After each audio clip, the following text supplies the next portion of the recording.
মানৱ সমাজক কলংকিত কৰা এক কলা অধ্যায়। বিবাহিত পুৰুষৰ যৌনতাৰ বলি হৈ অন্তঃসত্ত্বা এগৰাকী বিধৱা মহিলা। এই ঘটনা পলাশবাৰীৰ বৰপতিমাৰ। ঘটনাৰ বিৱৰণী মতে পলাশবাৰী থানাৰ অন্তৰ্গত ফুলগুৰিৰ বাসুদেৱ দাস নামৰ এগৰাকী বিবাহিত পুৰুষে বৰপতিমাৰ বিধৱা মহিলাগৰাকীক চলাই আহিছে যৌন মিলন, যাৰ পৰিণতিত মহিলাগৰাকী হ'ল 6 মাহৰ অন্তঃসত্ত্বা। এই অভিযোগ ভুক্তভোগী মহিলাৰ। সমগ্ৰ ঘটনা পোহৰলৈ অহাত স্থানীয় ৰাইজৰ আগত অৱগত কৰাত ঘটনা পোহৰলৈ আহে আৰু ৰাইজে ঘটনাৰ বিচাৰ আইনী প্ৰক্ৰিয়াৰে চলাবলৈ পলাশবাৰী আৰক্ষীৰ হাতত চমজাই দিয়ে বাসুদেৱ দাসক। সম্প্ৰতি পলাশবাৰী আৰক্ষী থানাত দাখিল কৰিছে এজাহাৰ। ঘটনাটো তাৰমানে হ'ল কি, যিজন ফুলগুৰি নিবাসী এই বাসুদেৱ দাস কৃষ্ণ দাসৰ ল'ৰা, তেওঁ এই বৰপতিমা নিবাসী স্বৰ্গীয় টুকুৰা দাসৰ ছোৱালী এই ৰীণা দাসক, যিজন ছোৱালী বিকলাংগ ছোৱালী আচলতে, সেই ছোৱালীজনীক ফুচলাই নি তেওঁ অবৈধ সম্পৰ্ক কৰিছে, ধৰ্ষণ কৰিছে। তেওঁ বৰ্তমান 6-7 মাহৰ অন্তঃসত্ত্বা হৈ আছে। গতিকে সেইটোক লৈ পেলাই ৰাইজৰ বিচাৰ হ'ল যোৱাকালি। তেওঁ এতিয়ালৈকে মানি লোৱা নাই। সেইটো কাৰণে থানাত গোচৰ হৈছে তেওঁৰ ওপৰত। এতিয়া থানাই এতিয়া কি ব্যৱস্থা কৰে আমি তাৰ কাৰণে অপেক্ষাৰত হৈ আছোঁ। গতিকে এয়াই আৰু ঘটনাটো। তেওঁ বিধৱা আৰু বিকলাংগ নেকি? তেওঁ আচলতে বিধৱা। তেওঁ বিধৱা ছোৱালী। তেওঁৰ এটা বাচ্ছাও আছে, মানে 2 বছৰমানৰ এটা বাচ্ছা আছে। কিন্তু সেই ছোৱালীজনীক তেওঁ কুচলাই নি তিনিদিন বেয়া কৰ্ম কৰিছে বোলে। তেওঁ তাৰমানে বোলে কথা দিছে ছোৱালীজনীক যে তোমাৰ যদি কিবা হয় মই লৈ যাম, মই ঘৰত লৈ যাম, ইমানলৈকে কৈছে ছোৱালীজনীক। গতিকে ছোৱালীজনী এতিয়া সহজভাৱে গৈ তাই বেয়া কৰ্মত লিপ্ত হৈছে। গতিকে এতিয়া মানে তাই এতিয়া অন্তঃসত্ত্বা হ'ব বৰ্তমান। কি বিচাৰিছে? আমি এতিয়া নিয়া বিচাৰিছোঁ ছোৱালীজনী। এতিয়া তেওঁ নিব লাগিব গোটেই। তেওঁ বিবাহিত নেকি? তেওঁ বিবাহিত হ'লেও তেওঁ কিয় সেই কৰ্ম কৰিব?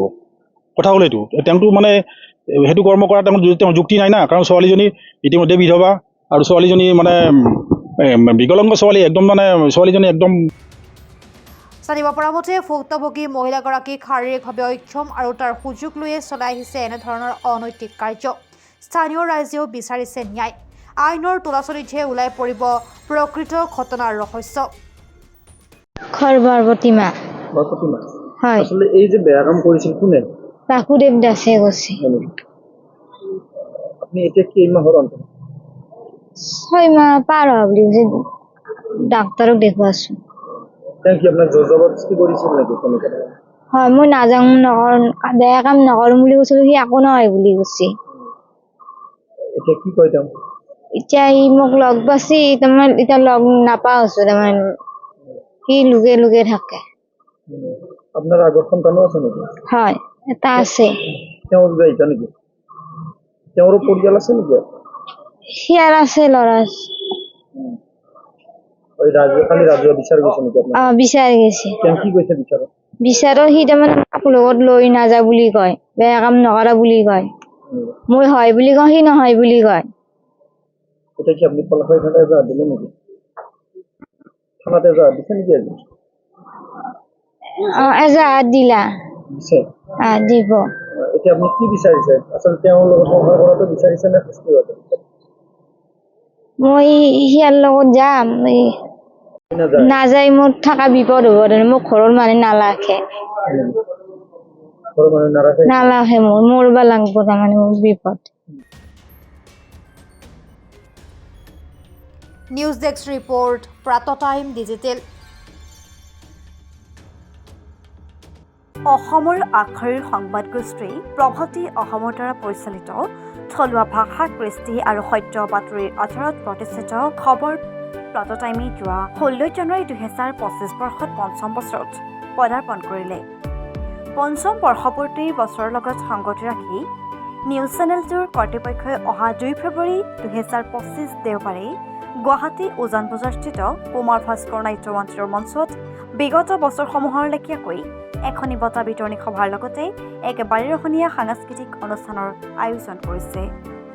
প্ৰাতঃটাইম কৰ্তৃপক্ষই এইবেলি জীৱনজোৰা সাধনা বঁটা গ্ৰহণৰ বাবে আমন্ত্ৰণ জনাইছে অৰণ্য মানৱ যাদৱ পায়েং ডাঙৰীয়াক। বহুচৰ্চিত লাচিত বৰফুকন স্মাইল চিটিক সমন্বয় বঁটা গ্ৰহণৰ বাবে এইবুলি আমন্ত্ৰণ জনাইছে চিৰসেউজ অভিনেত্ৰী চেতনা দাসক আৰু বৰলুইত বঁটাৰ গ্ৰহণৰ বাবে আমন্ত্ৰণ জনাইছে লোক সংস্কৃতিৰ গৱেষক ভুবিন ৰাভা ডাঙৰীয়াক।